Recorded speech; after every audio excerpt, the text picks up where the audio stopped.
Hello, a beautiful Monday post week 2 of the preseason. This is where, if you're a Raider fan or if you're just an NFL fan, you just hold on for dear life for 2 more weeks, because this week it's where all the sports media people take the week off. It's where none of the starters are going to play. You're going to see a lot of Tommy Millott and Cam Miller against the Arizona Cardinals, I believe.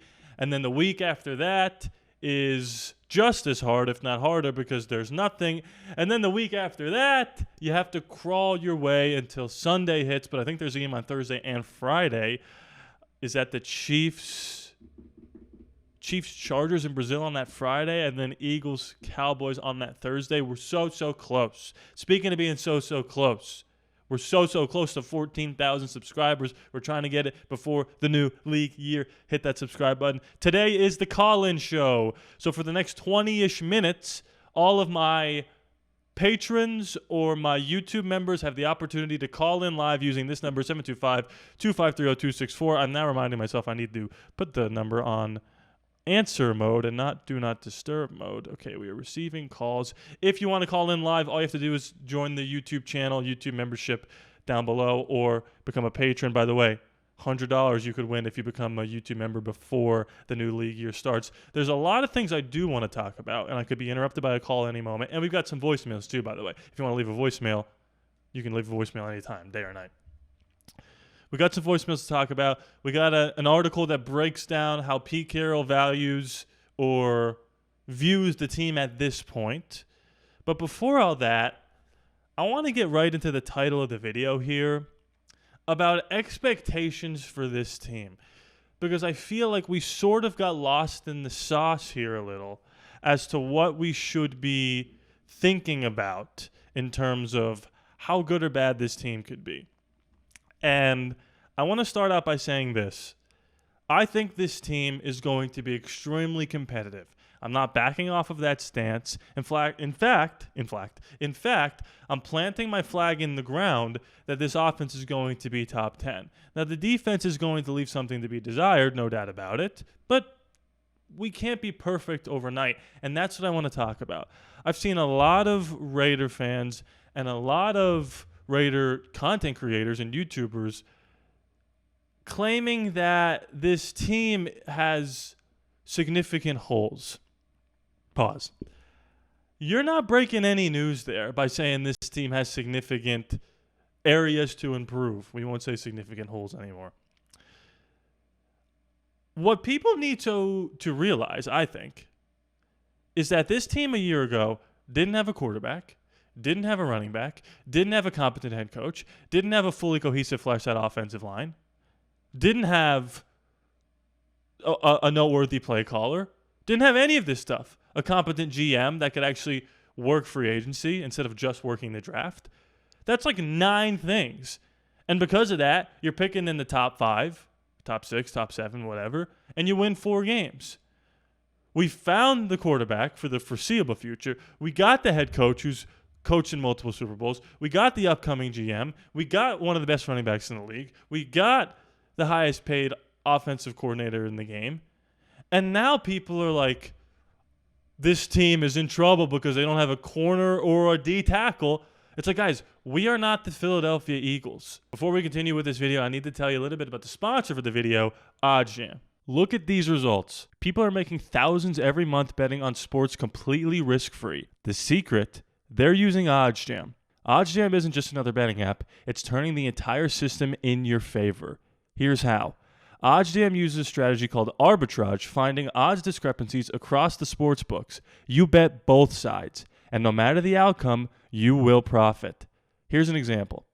If you bet $500 on Boise State to win on FanDuel and $335 on their opponent San Francisco on DraftKings, you're guaranteed to make $50 win or lose. It's that simple. With the OddsJam mobile app, you'll get real-time alerts on these opportunities every day. People are making thousands of dollars every month, and to get you started, use promo code ALLaBorde for 35% off and a 7-day free trial. I guarantee you'll profit during that trial, and if you don't, cancel with one click. No questions asked. Don't leave money on the table. Go to oddsjam.com, use promo code ALLABORDE, and start making money the smart way. 1 year ago, this team was a shell of an NFL roster. Injuries, whatever, sure. But there was not a lot of talent there. And there are only so many draft picks and free agent signings and trades you can do to elevate yourself from 4 wins to playoff success. So when people say, if the Raiders are serious about winning, they should go get a corner. It's like, serious about winning what? Winning 12 games this year? We have to get the expectations in check. And it's not about, what Zendaya said in No Way Home, expect disappointment so you won't be disappointed. It's not about that. It's about living in reality. And the reality is, last year, this roster and this organization was a nightmare. And this year, we've, figured out a way to get on the tracks and to push this team in the right direction.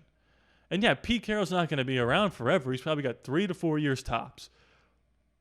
But guys, we didn't draft Jaden Daniels or Joe Burrow. And even when the Bengals drafted Joe Burrow, they went like 7-9. Now he got hurt in that season, I think, or 6-10. Maybe they, lost even more amount of games. I don't even remember at this point. But save for drafting a generational quarterback or Dante Thornton and Darian Porter becoming Richard Sherman and DK Metcalf in year 1, this team's going to win 9 games and be the pain in the ass in the National Football League. And I don't understand. Like, it's okay to say, we need help on the defensive line and we need help in the secondary. That's true, and that's more than fair to say. But to say it with such anger, as if this is the same organization that's been awful and the roster stinks and they've got no quarterback and no running back and no line and no this and no that, I don't understand where all the frustration and anger is coming from. You could only do so much to improve upon your team. And I think right now, the offense is going to be top 10. And if I told you that a year ago, you would have said, where do I sign? And I think that's the issue. And one of my Discord members brought this up. And by the way, join the Discord. That's in the description. And it's completely free. We're talking all the time. I'm getting a phone call. Oh, boy, I'm getting a phone call. Who's it going to be? We're answering. From Omar is bought in on G. To accept, press 1. To send a voicemail. Omar, what's going on, brother? What's cracking, dude? I'm excited, man. What do you want to talk about today? I'm a little, like most people, shaky on our DBs. We got a journeyman, Caillou Blue Kelly, who all of a sudden is a starter. Yep. To me, that is a bit of an indictment on our young corners. Imagine, dude, on the wide receiver side, if Alex Bachman all of a sudden is a starter, what does that tell you about Dante Thornton Jr. or Besh, right? No doubt. I don't get what's going on. I don't know why we haven't been more aggressive in trying to find help. I know that Pete has a requirement. You've got to be 6'2" and exactly, 218 pounds to play corner. But come on, man. There's surely good corners out there that are a little smaller, right? Charles Woodson was 6'1", right. Wasn't the fastest guy in the world, but he was a complete football player. Like, come on. There's got to be guys out there that can help. Right. Okay, so I'll tell you this, Omar. You have an uncanny ability to call about the exact thing I was talking about right before you called. So you are right, no doubt. You are completely justified and right to be healthily concerned about the secondary. But what I was talking about before you hopped on was, last year, right, we won 4 games. And we had no quarterback, no running back, no line, no head coach, no play caller, right? Yeah. Along with no secondary and, a lot of injuries. And now we've solved a lot of those, problems, and corner is still an area of concern. And we're going to, it's not going to be great. But I do think because of what Brady and Spytek and Mark Davis was able to do with completely flipping the script on what this organization looked like in 1 year, I do think some of the fans' frustration about the secondary room is not completely justified in terms of the amount of frustration, because this team is not going to win a Super Bowl, and there's only so many draft picks and trades and free agent signings you can make in one season. And save for drafting Joe Burrow or Jaden Daniels, this team is going to be competitive and it's going to be a pain in the butt. And yes, I would love to go out there and get more cornerback help, but they clearly thought we needed more help on the defensive line, which is why we traded Ja'Cory Bennett, who was pretty good, for Booker. And there's going to be a lot of growing pains. And again, I don't want to come off saying that you're wrong. You are completely right and justified to feel this way. I do think, though, save for being the Philadelphia Eagles, like every team in the National Football League is going to have holes, and we might just have to be patient with the young guys that we have. Because, there was a time where Colton Miller, we were like, God, this guy stinks. And now he's a top 10 left tackle. Yeah. So I don't know. Does that make any sense? Oh, it does, man. It does. I'm just disappointed in the young guys that we have. Right? We've got two tall young guys, the perfect Pete Carroll guys, and somehow they've been supplanted by a journeyman that nobody's ever heard of. Right. Exactly.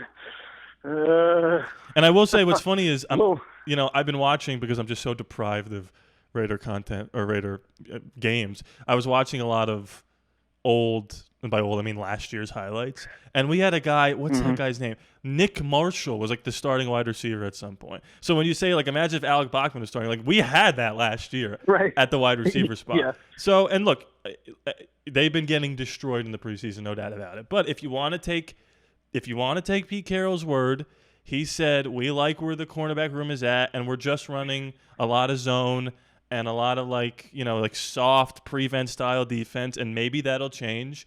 Or, I mean, it'll definitely change once the season starts, and maybe that'll help us get, better and help develop these young guys. I will say the safety room has looked pretty good, a pick in back-to-back weeks in the preseason. It's just going to come down to, and I've said this a long time, if the defensive line can get consistent pressure, it's going to make up for some of the holes in the secondary. And that comes down to Tyree and Malcolm Kuntz. If they step up, then we could be okay, but that's a big if, and we'll see what happens. I have faith in Malcolm Kuntz, but I don't know if I'm buying into Tyree Wilson taking defensive tackle snaps. I just don't think he has the body type or the toughness to be playing on the interior.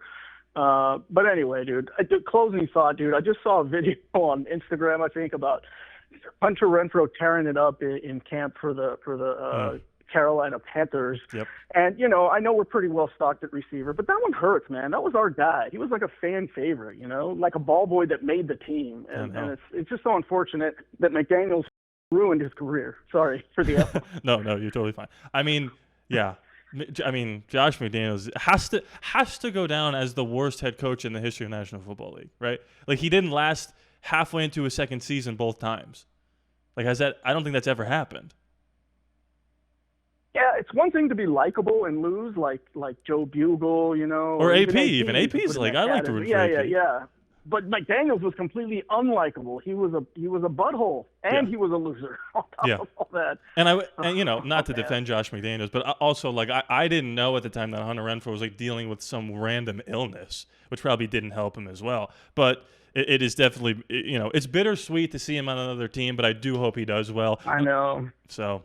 Only time will tell. But look, Omar, I appreciate the call. I got to get to some more voicemails here. But yeah, man. Appreciate it. Go Raiders. Go Raiders. Later. He really has an uncanny ability to just ask me exactly what I'm talking about. So there you go. There's my whole long-winded segment of, expectations versus reality. And it's totally fine to be frustrated about it, but we'll be okay. We're going to be just fine. We're going to make a lot of plays this year, and we're young and athletic. So, look, I'm going to do a couple voicemails here, and then we'll get into this article, and then we'll get the heck out of here. Like I said before, if you want to become a patron or a YouTube member, you have to join one of those, and then you can call at any time. Also, like I said, there's that $100 you can win if you join the YouTube membership program. All right, we got some voicemails. Let's rip them. Hello, this is Troy from Humboldt County, California. Thanks for considering this for the show for a question. The Raiders have Charles Grant, Caleb Rogers, Dylan Laube, Sincere McCormick, Tommy Mellott, Tonka Hemingway, J.J. Geese, Cody Lindenberg, Tommy Eichenberg, and all the other UDFAs competing against past their prime vets. I'm wondering, how many project players can the Raiders really keep on the 53-man roster? And just to follow up on that, which of those that don't make the cut will be signed by other teams before we can actually sign them to our practice squad. If you want to take a minute, think about it, and let us know, or at least let me know. Thank you much. Take care. Bye. Appreciate the call. Good question. I will say, of all those rookies that you listed, I expect all of them to make the roster. I expect Tommy to make the roster. Tommy Eichenberg, Tommy Mellott as well. Tommy Mellott, I don't know. There could be a surprise there, wide receiver, Shedrick Jackson or a Bachman or something like that. Of the people that you listed here that we could cut that could get signed, I mean, I could see Tommy Mellott getting another look just because he's a freak athlete, right? Pete Carroll does like a project. He does like to lift guys up and get the most out of the potential of these people. So don't be surprised if there are some shockers that do make the roster, some hard knock stars, if you will. But it's a good call, and I do expect all those people that you said to make the roster. And Pete's all about competing. So if these younger guys can push these vets and take these spots, so be it, and vice versa with Kyu Blu-Kelly taking a spot of like a Darnay Holmes or a Darian Porter. So only time will tell. Thank you so much for the call. Let's get to the next one from Raider Hicks. Always calling. All right, Rodney, Raider Hicks right here coming in. Disregard the prior call. I was talking about Zamir White. I know Pete Carroll had said he's a hammer, but he also made some statement like he need not change anything. If I'm not mistaken, he runs like a hammer. However, he runs like a hammer that's been blindfolded. He just bumps right into anybody and tries to run through it. That is not going to work. He has got to develop his vision in my case, and I've already made my comments that putting him as the number 2 or 3 running back is going to be a mistake in this wide zone scheme. I think they should keep Luabi and Sincere McCormick, and I can't see him holding on to 5 running backs. I don't know. Give me your input that you have on that running back room, and let me kind of know what you think about that. Another thing I wanted to discuss was trading Jacorian Bennett, right? This is a hot topic due to the fact that he is a really good cornerback. I'm not sure if we were trading with the Eagles, he should have looked into that offensive line room, because I think that offensive line has looked to be a little more concerning than the defensive line right at this moment. It's like getting a hand in dominoes. You can put them down and shuffle them again and put them in different places, but you pull them back up and it's still the same hand. I know they addressed with the 2 third-round picks with the offensive line. However, their offensive line play looked horrible. I don't know if it's him, his kid, or what the deal is, but also expound on the offensive line a little bit if you don't mind. Much love and respect and gratitude. Loving the content. Keep it up. Raider Nation, you know what time it is.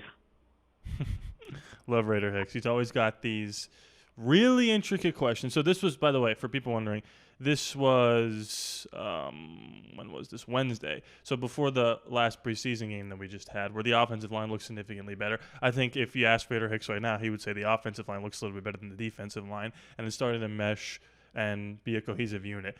The JB trade, at the time I was iffy on it, and I still don't love the depth in the cornerback room, but like I said before, they clearly were more concerned about the defensive tackle room than they were about the cornerback room. And Thomas Booker has flashed so far, and he's getting first-team reps. And, sometimes these trades are win-win. Now, was this Howie Roseman just working a young GM? Only time will tell. But as of right now, I'm not as soured on the JB trade as I was when it happened. The running back room, save for Ashton Genty, is kind of a cluster F, if you will. Because Raheem's going to be the RB2, I think. And then after that, I have no idea. It could be Zeus. It could be Laube. It could be Chris Collier. It could be Sincere. And I think they're going to keep 4. They might keep 5 if Laube continues to impress on special teams as a gunner. So the 5 that they would keep are Genty, Mostert, Laube, Zeus, Sincere. What Pete said about him not having to change anything, I just think that's him saying out to the public, we love Zeus. We want him to be the player that he has to be, to give Zeus that confidence that Pete has his back. But I'm sure in practice, they're telling him, yeah, you got to do this better. You got to do this better. Now, he's better as a physical downhill runner, but his vision is not very good. But again, expectation, he was a 4th-round draft pick. We shouldn't be expecting him to be on the same level as Genty. Not that Raider Hicks was saying that, but to get frustrated about the Zeus of it all is justified, but to be expected for somebody that was drafted at his position. So I do think they could keep 5 running backs if they continue to push ALLaBorde on special teams. So those are my 2 voicemails right now. We're going to get into the article here, and then we'll hop off. But, yeah, hit that like button. Keep commenting. And, like I said, join that Patreon or that YouTube membership if you want to be able to call in live. Pete Carroll pulls no punches in Raiders assessment. We're not going to read this whole thing because it is long, but we're going to talk about some things that Honda mentions here. He talks about the linebackers group, and here's a quote from Pete Carroll. Thought the linebackers were really downhill, really aggressive, flashy. I like the way those guys looked. I thought we took a step forward in the run game and just attacking the line of scrimmage like we want to. We played to the nature of our players, I thought, which is really good because we're aggressive in tackling, and that showed up. Pete Carroll hasn't reached the top of the NFL coaching ranks due to ignorance. Similarly, he hasn't earned the affection of his fans at USC, Seattle, even among Raider Nation by insulting their intelligence. His assessment of the quarterback was direct and honest, and he acknowledged what the fans saw. Okay, so this was talking about the quarterbacks. What do you say about the linebackers? Nothing here. I mean, Landon Roberts looked really good in that preseason game, and I liked what I saw out of him. We're not going to spend too much time on the quarterbacks. We know Geno and Aiden are good. What else do we talk about here? The offensive line. Well, we're just so young in that second group. He's talking about the depth. It's just going to take some time. We feel like we move well. We have good movement by the young guys. They got out of their stance. They get on people well. We're just not as accurate with our calls. We're not as clear with our technique stuff, but that takes time, so I'm not worried about that. Yeah, what people don't understand is that the only way to get better with the offensive line is to just continue improving and continue playing, right? To mesh. It's all about reps offensive line-wise.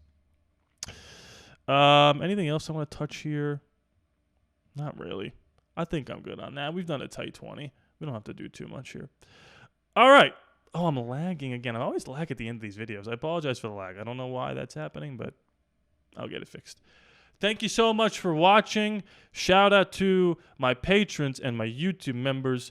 All that stuff is linked in the description below if you want to check that out, as well as the Discord. Thank you to Omar for calling. We're going to be doing this a lot more once the season is, ramping up. I'm very excited. Yeah, hit that like button, comment away, and please be sure to subscribe. It's free after no charge to you. I love you guys, and I'll see you next time.